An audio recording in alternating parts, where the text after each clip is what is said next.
अब अगर आप ये वीडियो देख रहे हो तो आई होप आपने इसका पिछला पार्ट देख लिया है, और अगर नहीं तो इसका लिंक आपको कमेंट या डिस्क्रिप्शन में मिल जाएगा, जिसे देखना ना भूलिएगा, वरना ये वीडियो आपके पल्ले नहीं पड़ेगी।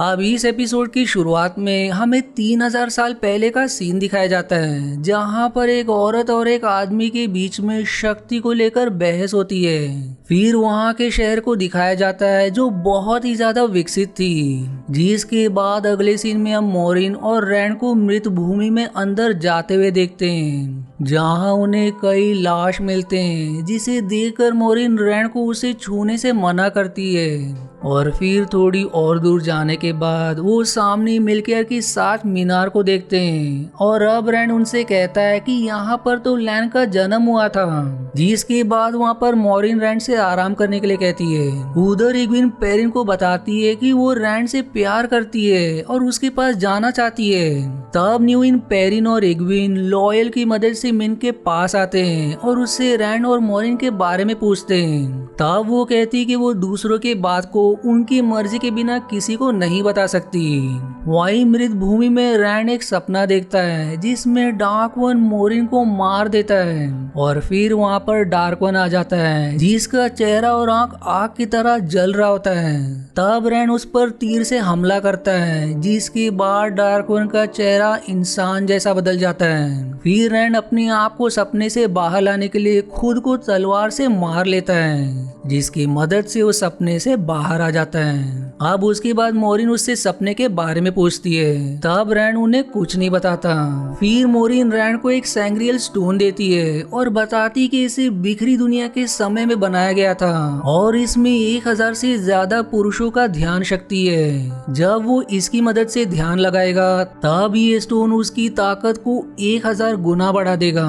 फिर दोनों वहाँ से आगे जाते हैं और आई ऑफ वर्ल्ड में पहुंच जाते हैं, जहाँ रैंड अपने पिछले जन्म का झलक देखता है और जमीन पर बने एक निशान को छूता है। जिसके बाद वो एक सपने में खो जाता है, जिसमें वो इग्विन और एक छोटी बच्ची को देखता है। मोरिन अब रैंड को नींद से बाहर लाने की कोशिश करती है, पर वो नींद से बाहर ही नहीं आता, और फिर वहाँ पर डार्क वन आ जाता है, और फिर वो देखते ही देखते मोरिन पर हमला करके उसकी शक्ति को छीन लेता है। वहीं दूसरी ओर राजा एल्गेमेर अपनी बहन के साथ ट्रेसको के हमले को लेकर बात करता है, और तब उसकी बहन उसे बताती है कि इस बार डार्क वन की सेना 5 गुनी है, इसलिए उन्हें अपने पिता की कवच को पहनने के लिए कहती है ताकि वो लड़ाई को जीत सके।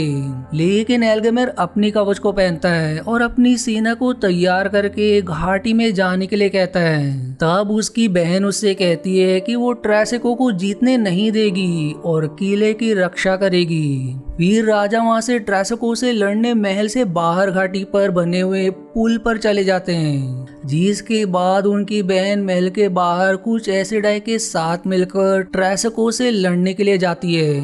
अब यहाँ पर इग्विन और न्यूविन भी उनका साथ देने के लिए आ जाती है, और दूसरी ओर महल के अंदर सेना के कुछ लोग खुदाई करते हैं। तब वहाँ पर पेरिन जाकर उनकी मदद करने लगता है। वहीं पर पेरिन और दूसरे लोग मिलकर जमीन से खोदकर एक बॉक्स निकालते हैं, और तब उनमें से एक सैनिक कहता है कि इसका प्रयोग केवल ड्रैगन ही कर सकता है। जिसके बाद पठान फेन 2 फेड के साथ वहां आ जाता है और सभी लोगों को मार डालता है, और पेरिन ये देखकर तलवार लेकर उसकी तरफ बढ़ता है। पर पठान फेन उस बॉक्स को लेकर उन फेड के साथ वहां से जाने लगता है और कहता है कि रैंड तो ड्रैगन का अवतार है, लेकिन तुम चारों भी भविष्य में महान भूमिका निभाओगे, और वहीं दुनिया में संतुलन बनाए रखने के लिए अंधेरे की जरूरत है। वहीं इस तरफ आई ऑफ वर्ल्ड में रैंड के सपने में डार्क वन आकर सब कुछ रोक देता है और अपनी ताकत से इग्विन का गला काट देता है,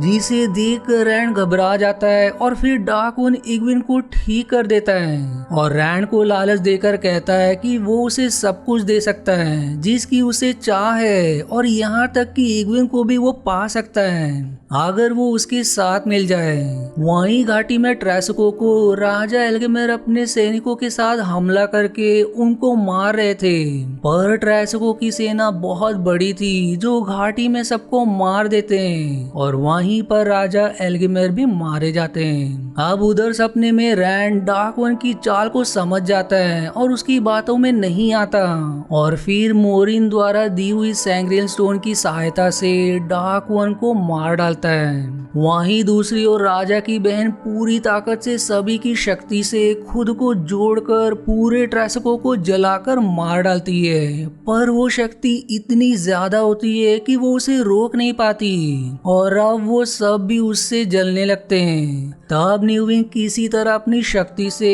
इग्विन को बचा लेती है, पर वो खुद उसमें जलकर मारी जाती है। वहीं पर इग्विन के अलावा सभी लोग जलकर मारे जाते हैं। इधर डार्क वन को मारने के बाद रैंड मोरिन से कहता है कि उसके दोस्तों को कह देना कि वो अब मर चुका है और ऐसा कहकर वो वहां से चला जाता है। तब मोरिन के पास लैन आता है और उनको अपना बंधन फिर से बांधने के लिए कहता है, पर मोरिन इस पर कहती है कि वो ऐसा नहीं कर सकती क्योंकि डार्क वन ने उसकी शक्ति छीन ली है। उधर इग्विन अपनी शक्ति से न्यूविन को जिंदा कर देती है, जिसके बाद हम अगले सीन में एक नदी के किनारे एक छोटी सी लड़की को देखते हैं और नदी में बहुत से जहाज को भी आते हुए देखते हैं, जिस पर कुछ महिला जादू का प्रयोग करते हैं और नदी के पानी को सुनामी की तरह बना देते हैं। और इसी इनकम्प्लीट एंडिंग के साथ ये सीरीज 1 यहीं समाप्त हो जाती है। अब अगर आपको इसका अगला सीरीज देखना है तो ये अभी तक पब्लिश नहीं हुआ है, पर ये जब भी होगी मैं वादा करता हूँ कि मैं इसे जरूर अपलोड करूंगा। पर एट द सेम टाइम अगर आपको मेरा चैनल पसंद आता है तो प्लीज दोस्तों मेरे वीडियो को लाइक जरूर करें। और आज के वीडियो में इतना ही। आशा है आपको मेरी एक्सप्लेनेशन पसंद आई। यदि हाँ तो प्लीज वीडियो को लाइक करना और चैनल को सब्सक्राइब करके सपोर्ट करना ना भूलें। मिलते हैं अगले एक्सप्लेनेशन वीडियो में, तब तक के लिए धन्यवाद दोस्तों।